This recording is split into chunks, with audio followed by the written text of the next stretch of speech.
Ассаламу алейкум. Амансыздарбы, ардактуу замандаштар, ардактуу Тез Жарыя каналыбыздын катталуучулары, кыргызстандык замандаштар жана ошондой эле биздин чет жерде жүргөн мекендештер. Жалпыңыздарга ысык Ордолуу Ош шаарынан салам. Абалыңыздар жакшыбы? Ден соолугуңуздар. Бардыңыздар амансыздарбы? Тез Жарыя каналы сиздерге дагы бир Насирдин Исанов көчөсүнүн четиндеги снос болгон аймактар боюнча тааныштырып, бүгүнкү чыгарылышты айтып бермекчи. Андыктан биз менен биргеликте болуңуздар. Лайк, комментарий сөз түрдө сиздерден болсун. Анда мен баштай берейин. Азыркы биз турган жер Ош шаарыбыздын Насирдин Исанов көчөсү. Бул жакта Ош мамлекеттик университетинин дагы бир факультети жайгашкан. Жолдун четинде тротуардан кийин атайын ондой чеп коргону мурун бар болчу. Ол жерде темири турат. Ал эми азыркы учурда бул чеп коргондордун бүт баардыгын алып койгон. Өткөнкү Ош шаардык башкармалыгынан Оштун мэри атайын жогорку окуу жайлардын ректорлору менен жолугушуу кылып, чеп коргонун алып таштап, жана ошондой эле өздөрүнө унаалар менен келген мугалимдерге жана ошондой эле студент достордун баардыгына унаасын кое турган унаа токтотуучу жай куруп бериңиздер. Жол тыгынын көбүнчө ушул жакта сиздер жаратат экенсиздер деген максатта келип, атайын бул жерде кызыл аймакка айлешип калган жерлерди кеңейтирип, жана ошондой эле парковка маселесине карап бериңиздер деп ортолукта жакшы унасада сүйлөшүп кетишкен. Ал эми бул жакта ректорлор өзүнүн буйругун аткарып, снос болгон аймактардан жылып беришкен. Караңыздарчы. Ол жерде демек тротуардын орду бар, жана ошондой эле киребеш алдында. Эми көп башка мамлекеттерде, өнүккөн мамлекеттерде окуу жайлардын алды мондой тосулбайт, ошондон улам айтты окшойт. Тоспой эле койгулады. Биздин түшүнүүбүзгө караганда. Алдыга карай улай берели. Жолубузду. Жол негизинен аябагандай тар болуп калат. Эгерде унаа коюп, андан кийин эки тилкелүү гана жол болуп калат. Тагыраагы түзүлгөн багытта жана ошондой эле карама каршы багытта келе турганга бир, кеткенге бир. Ошондой эки тилкелүү гана болуп калат. Өзү 4 тилкелүү деп салынган экен мурунку жол. Жооп берет экен талапка. Азыр болсо четинде унаалар көбүнчө ушул окуу жайлардын мугалимдери, студенттер унааларын алып келип токтоткон үчүн жол тыгындары пайда болгон жагдайлар көп кездешет экен. Ошондон улам эскертүү берген болчу. Азыркы учурда ал жактарын карап жатса керек. Атайын Ош мамлекеттик университети, мындан сырткары Ошку Кыргыз Өзбек университети бар бизде. Педагогикалык окуу жайы дагы бар. Жогорку окуу жайлардан аябагандай көп. Бул жактардын баардыгын кеңейтирип, бул жакта чеп коргон болуп, темир менен тосулган жерлердин бүт баарын алдырган. Анан бул жерде да иретке келтирүү маселеси каралса керек деп ойлойм. Ит мурт болсо керек, биздин түшүнүгүбүзгө караганда. Ол жерлерде Ош шаарынын аймагында мондой чөй өсүп турган караңыздарчы мондой. Албетте азыркы учурда сиздер дагы тигинде мындай деген ойлорду айтышыңыздар мүмкүн. Ош шаардык мэриясы тарабынан тазалык дагы кызматкерлери, Ош шаардык мэриясы дагы болушунча аракет кылып атышат, кызматкерлеричи. Бүгүн күнгө ишембе 19 апрель. Жумуштан чыгып, колубуз бошошуна карап анан жетишип келип тартып чыгарып жатабыз. Ардактуу замандаштар, туура түшүнөсүздөр деген ойдобуз. Кечкирип кетти, караңгы деп эчтер деген ойдомун. Көрүнүп жатса керек сиздерге. Бардыңыздарга ыңгайлуу эле. Бул жакка атайын жол белгилери каралган. Бирок күндүзгү учурда негизинен бул жерде унаалар азырынча токтоп жатабы, токтобой жатабы белгисиз. Бирок мурунку учурларда унаалар көп учурда коюлуп кетчү да. Анан Ол жерде унаны жүктөп кетет деген белги турат. Жана ошондой эле токтоп турууга болбойт деп белги коюлуп турат.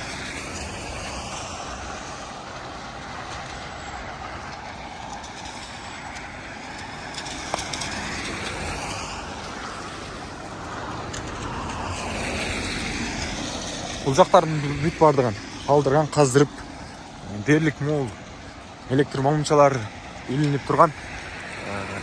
Түрктү дагы алат болду экен. Алса керек темирден экен. Азыр биз жеткен жер Ош мамлекеттик педагогикалык университетинин алдына келдик. Көрүп турасыздар.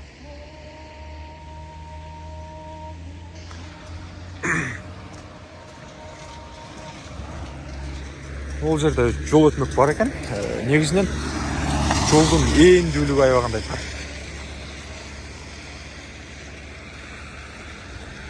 Азыр бул тарапта 2 уна келе жатат. Мен эсептеп силерге көргөзүп берейин. Туурасын. Асфальт башталган жери 1, 2, 3, 4, 5, 6, 7, 8, 9, 10, 11, 12. 12 метр бул деген Ош шаар үчүн аябагандай кичине. Ортодо түз 2 сызык сызылган. Албетте бурганга болбойт, түз кеч керек. Азыркы учурда жолдун абалы ушундай. Эми бюджеттен карап, буюрса башка аймактарды оңдоо менен биргеликте Юго-Восток тарапка кеткен, Орозкур тарапка кеткен. Ал ушул Насырдин Исанов көчөсү дагы буюрса кененирээк капиталдын ремонттон өтөт деген ойдобуз. Жолду анан катарына жол четинде муну азыр жөн эле шагыл төшөлүп турат. Тегизделип турган жак аймагы. Бул жактарга дагы тротуар маселесин козгошсо керек. Жана ошондой эле албетте гүлөстүрүп четтерин дагы бир кооздоп коет деген сеничтебиз.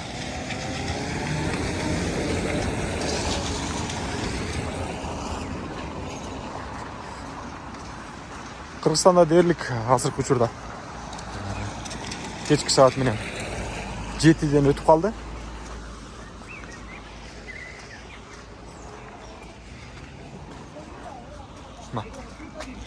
Жол четинде монтип жүрүү аябагандай кыйын. Негизинен тротуар болбосо биз унаалар жүргөн трасса менен биргеликте басып олтуруп кийинге суу чачырашы мүмкүн, башка болот. Мына сырткары жол коопсуздугу деген маселе бар.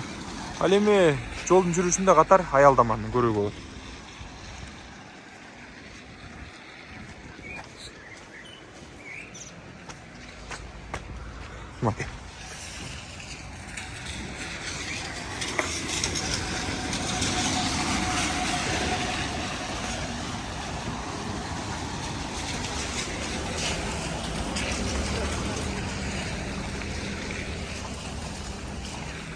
Бул аймактар дээрлик бул жагы ушул жакка чейин алынат экен. Демек, жол кеңейип турбайбы? Жол кеңейүү менен биргеликте тротуар гүлөстүрүп, атайын кичинекей жолдун четтери кооздолуп жасалат.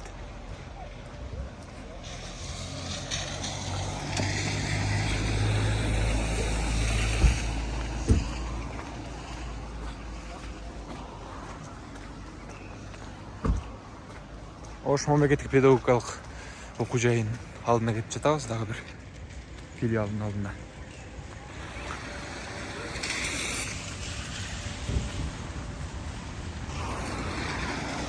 Бул жактардын бүт бардыгы мындай алынган.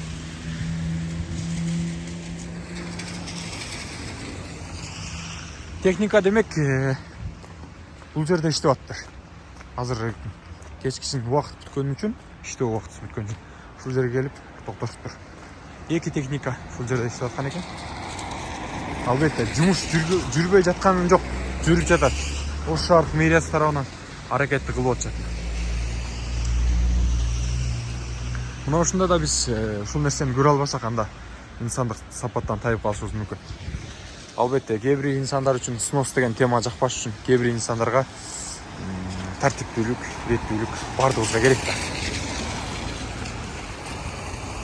Тагыраагы бардыгыбызга эле тартип, иреттүүлүк керек. Законго баш ийишибиз керек.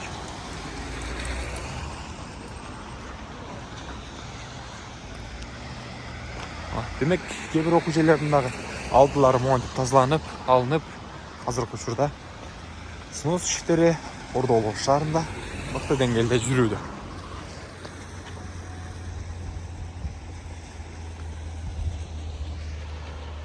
Мынакей.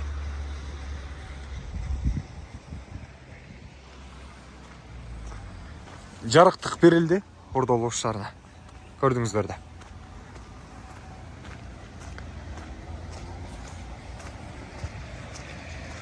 Азыркы учурда ушундай.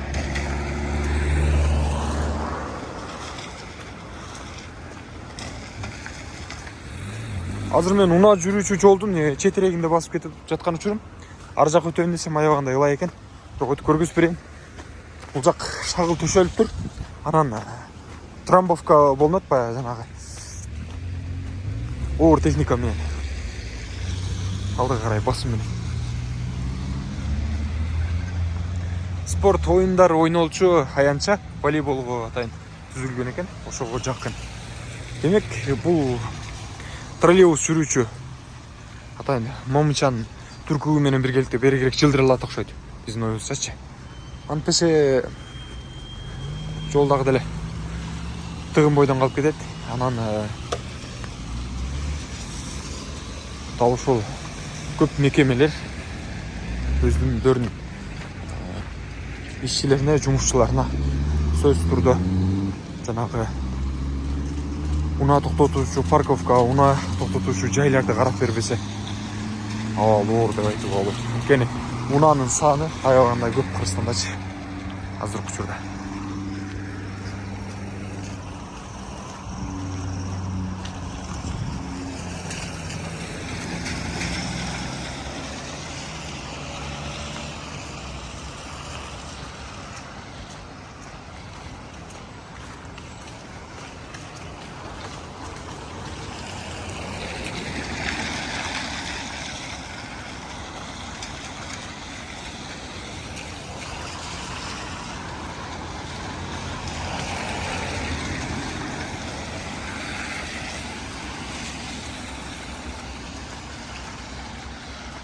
Кээ бир байкелерибиз, агаларыбыз көпчүлүгү дал ушул жактарда күн өткөн да. Анткени студенттердин көпчүлүк билим алчу жагы дал ушул Юго-Восток тарап десек болот. Насирлин Исанов көчөсүндө көпчүлүк окуу жайлар, жогорку окуу жайлар куралган. Ошондуктан чет жерде жүргөн мекендешпежи айыл жергесинде тагыраагы кыргызстандыктар бул жерлерди көрүп кубанса керек деп ойлойм.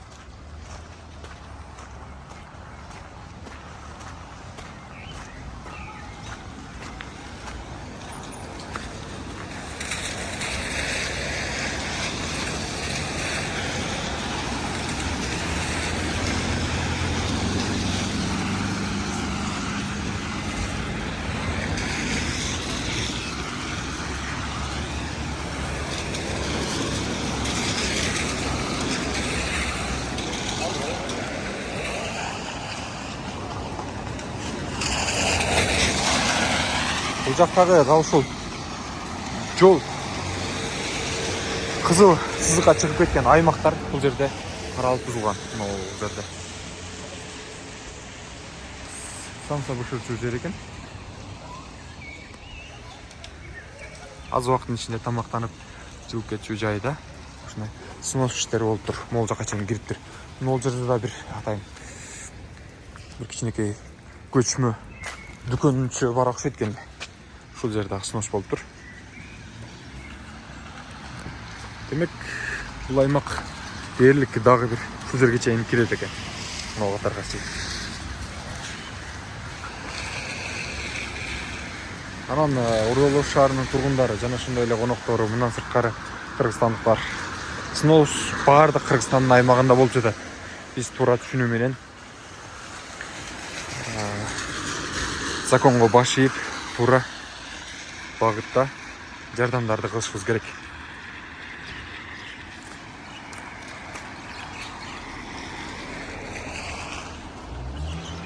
Дээрлик бул жакта атайын тротуарга керектелчү элементтер келип тур. Мына жерде көрүп турасыздар. Элементтер тагыраак бордюрлар чекесине коюп хам катарында бышталат эмеспи, асфальт ортосуна курат. Но мынтип жамгыр жаган учурда аябай кыйын болот экен бул жак. Чыла ылай болуп. Аны бүтүн жаман болуп калды кыскасы. Мээрибиздей болуп эле өтүп чокой кийип алат окшойбуз. Антесе жамгырда ушундай нерсе болуп атат. Эми жамгырдагы бул Аллах Тааланын берген рызкысы. Снос болгон аймактар дагы бир жерлер.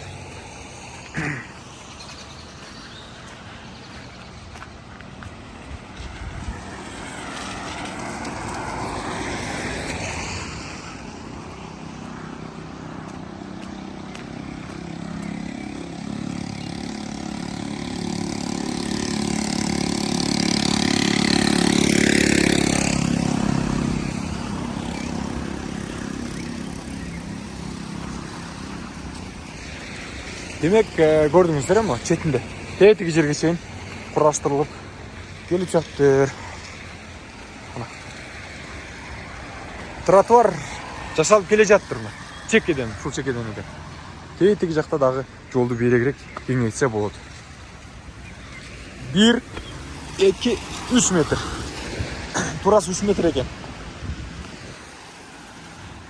Монтип чылада басканыбыздан көрөк, ушундай 3 метрлик тротуарда басканыбыздагы бир жагы оң эмеспи.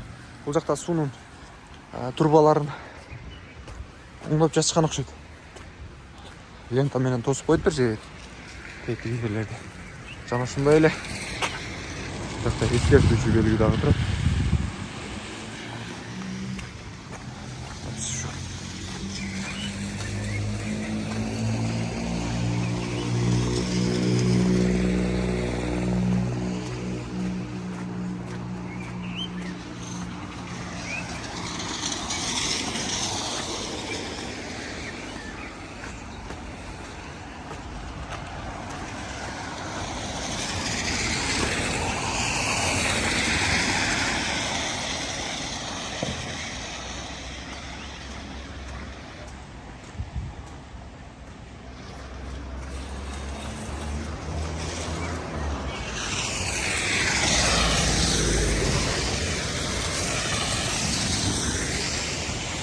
Ардактуу кыргызстандыктар, кечерде жүргөн мекенештер, жалпыңыздарга дагы бир assalamu алейкум. Тез жарыя каналы силерге Юго-Восток тарапка кетип бара жаткандагы Ош мамлекеттик педагогикалык окуу жайын айланасын жана ошондой эле Насырдин Исанов көчөсүнүн сол тарабын эненирээк снос болгон тараптарды көргөзүп берди. Маалымат силерге кызыктуу болгон болсо, биз өз максатыбызга жеттик. Сак саламатта туруңуздар. Мен жыйынтыктайын эми. Жамгырдагы биринчи эрейин дагы жая баштады.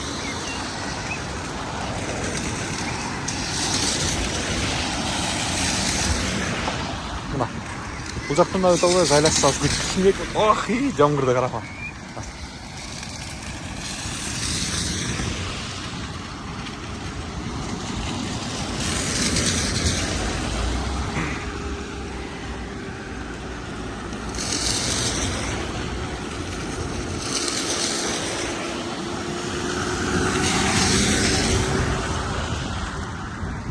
Көрдүңүздөр э? Эки түз ортолукташып турат. Ал эми биз болсо бул жака чейин чыгып бара жатабыз. Эми айласыз да.